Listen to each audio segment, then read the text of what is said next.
The adoption of a human rights declaration by the Gulf Cooperation Council, GCC, that was designed to shield wealthy Gulf monarchies, including 2022 World Cup host Qatar, from criticism by human rights and trade union activists is likely to increase pressure on the sports-focused Gulf state to significantly alter its controversial migrant labor system. The declaration by the GCC, which groups Saudi Arabia, Qatar, the United Arab Emirates, Bahrain, Kuwait, and Oman, was adopted earlier this month at a summit of Gulf leaders in the Qatari capital of Doha. The declaration signaled the GCC's refusal to recognize its citizens' political rights, including the right to freedom of thought and expression. It did, however, acknowledge that people are equal in dignity and humanity, in rights and freedoms, and equal before the law with no distinction between them for reasons of origin, gender, religion, language, color, or any other form of distinction. That acknowledgement strengthens demands by human rights and trade union activists that Qatar embrace the principle of collective bargaining that would eliminate its system of setting wages for migrant workers according to nationality.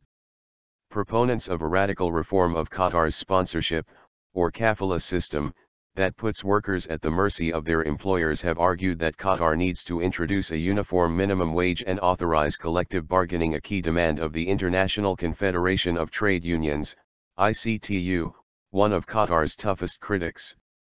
Standards for the working and living conditions of migrant workers issued by the Qatar Foundation, QF, one of two government institutions alongside the 2022 Supreme Committee for Delivery and Legacy at the forefront of a push for change, insist that workers shall receive equal pay for equal work irrespective of their nationality, gender, ethnic origin, race, religion, or legal status. The 2022 committee's standards stress equal treatment of workers. A report to the Foundation by migration scholar Ray Juriadini said it is not entirely certain how the comparative wage differences have been derived or why.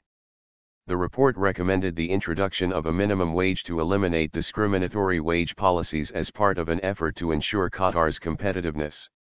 If Qatar wishes to have wage rates of migrant workers set by supply and demand in a local labor market, then it will need to lift the current kafala sponsorship system, allow workers to change employers without sponsor approval as is now the case in Bahrain, allow collective bargaining to take place that will establish wage rates, terms, and conditions of all occupations filled by non-Qataris in the country, Mr. Juriadini said. A similar recommendation was made by the United Nations Special Rapporteur for Migrants' Human Rights. With the Executive Committee of FIFA meeting in Morocco, a member of the committee, Thomas Zwanziger, warned the world soccer body could deprive Qatar of its World Cup hosting rights if the Gulf state failed to implement recommendations that included the creation of a minimum wage for each category of construction worker made by a Qatar-sponsored review of its labor legislation by British-based law firm DLA Piper. The review called for far-reaching reforms, including the abolition of the kafala system, and proposed the establishment of an independent commission to oversee the reform process. The Qataris have to establish by the March 10, 2015 deadline the independent commission proposed by the Piper report that would regularly control human rights on World Cup construction sites and monitor progress. We had hoped that we would take a big step forward with the Piper report because we were under the impression that the Qataris understood. Unfortunately, almost nothing has happened until today. I strongly doubt the will to change something of the Qataris, German publication Sport Bild quoted Mr. Zwanziger as saying. Mr. Zwanziger said, in case of a Qatari failure to meet the March deadline, I would expect that a national association would request that the 209 member associations withdraw the World Cup from Qatar at the FIFA Congress in late May in Zurich. Qatar has been slow in acting on pledges it has made, as well as recommendations, in a slew of reports published in recent years. Qatari officials said a reform of the country's labor law was likely by the end of this. The reform is expected, however, to fall far short of the demands of activists and the recommendations made in the various reports. Moreover, the standards enunciated by the Foundation and Committee are only binding for parties contracting with the two institutions. Qatar has so far missed an opportunity to curry goodwill with its critics by enshrining those standards in national law. Qatar's reluctance to act decisively in response to the criticism of its labor system is rooted in its demography. Foreigners account for 88% of Qatar's population.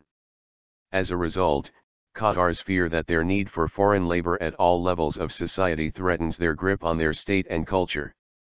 That fear means that the government is caught in a catch-22. It needs to respond aggressively to international criticism but move gradually to maintain domestic cohesion. Demography has also played into allegations by Qatar's detractors that the Gulf state lacks a passionate fan culture. Stadia are often largely empty during sporting events.